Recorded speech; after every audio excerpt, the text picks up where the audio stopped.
আজকে রোদের তাপটা অনেকটা বেশি ছিল, যার কারণে রোজা রেখে অনেক উইক লাগতেছিল, তাই ঘুমিয়ে পড়েছিলাম। ঘুম থেকে উঠে দেখি আম্মু ইফতার বানাচ্ছে। আসসালামু আলাইকুম এভরিওয়ান, রোজকার মতো আজকে আর একটা ভিডিও নিয়ে আসলাম। ঘুম থেকে উঠে দেখি আম্মু ইফতার বানাচ্ছে এবং আমার ছোট বোন আমার আম্মুকে ইফতার এবং সেহরি বানাতে সাহায্য করছে। ঘুম থেকে যেহেতু উঠেছি একটু ফ্রেশ হতে হবে, তাই আমি ডিরেক্টলি চলে গেলাম হাত মুখ ধুতে। হাত মুখ দিয়ে ফ্রেশ হওয়াটা মাস্ট ইম্পর্টেন্ট। সারাদিন ব্যস্ততার কারণে নিজের যত্নটা নেওয়া হয় না। স্টুডেন্ট পড়িয়ে দৌড়াদৌড়ি করে তেমন একটা নিজের কেয়ারটা করতে পারি না, তো নিজের কেয়ার করাটা অবশ্যই দরকার। তো হালকা একটু ময়শ্চারাইজার ইউজ করতেছিলাম। স্কিনের জন্য ময়শ্চারাইজার অনেক ইম্পর্টেন্ট, সিরামযুক্ত যে ময়শ্চারাইজারগুলো আছে।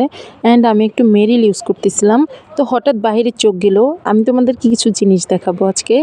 তোমাদের কি মনে আছে সিরাজদি খানের কথা? ওখান থেকে চীনা হাঁস এবং রাজহাঁস দেখে এসেছিলাম, ঠিক তাই এগুলাই আমি বাচ্চা কিনেছি। গ্রামে না আসলে এগুলার সৌন্দর্য তোমরা বুঝতে পারবে না, দেখতে পারবে না। তো হঠাৎ করে আমার চোখ গেল আমাদের এই আম গাছটাতে। আমাদের ম্যাক্সিমাম 7 থেকে 8টা আম গাছ আছে। তো এই গাছের আমটা অনেকটাই মিষ্টি হয়। দেখলাম যে আমের সুন্দর সুন্দর কড়া চলে আসছে এবং অনেকগুলো ডালে ছোট ছোট আমও চলে আসছে। আমি অনেক এক্সাইটেড আমগুলোর জন্য। আমাদের সাধারণত এভাবে মুড়ি মাখিয়ে সবাইকে আলাদা আলাদা প্লেটে দেওয়া হয়। আজকে ইফতারটা বাবা বানাইছে, বাবা ঢাকা থেকে আসছে। তো আমি এভাবে আলাদা আলাদা ইফতার নিয়েছি। আজকে কোনো ফ্রুট নেইনি, খেজুর নিয়েছি এবং জিলাপি নিয়েছি। আমার জিলাপি অনেক ভালো লাগে, তো আমি ইফতার ছাড়লাম খেজুর খেয়ে এবং জিলাপিটা খাচ্ছিলাম। আমার জিলাপি মিষ্টি অনেক ভালো লাগে। ইফতার তো ইফতারি, ইফতারে যে ফল রাখতে হবে, আহামরি এক্সপেন্সিভ জিনিস রাখতে হবে তা কিন্তু না। ইফতারটা হচ্ছে মূলত আমাদের সারাদিন রোজা রাখার পর একটা সূত্র। তো আমি নলা বানিয়ে ইফতার খাচ্ছিলাম। আজকে ইফতারটা অনেকটাই মজা হয়েছিল, মনে হয় আমার বাবা ইফতার মেখেছিল, তাই আমার বরাবরই আমার বাবার হাতের ইফতার অনেক ভালো লাগে।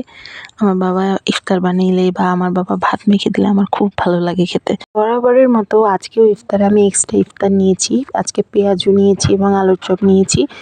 বেগুনিটা অ্যাকচুয়ালি বানানো হয় নাই, কারণ আমার অ্যালার্জি প্রবলেম আছে, তাই আম্মু বানায়নি আজকে। তো নলা বানিয়ে বানিয়ে ইফতার খাইতে আমার বেশ ভালো লাগে।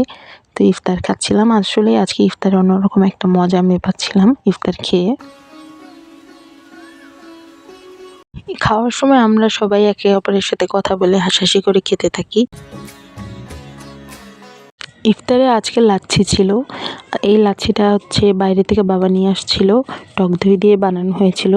তো লাচ্ছিটা আমার কাছে ভালোই লাগছিল, আমার কাছে খুব ভালো লাগছে লাচ্ছিটা খেতে।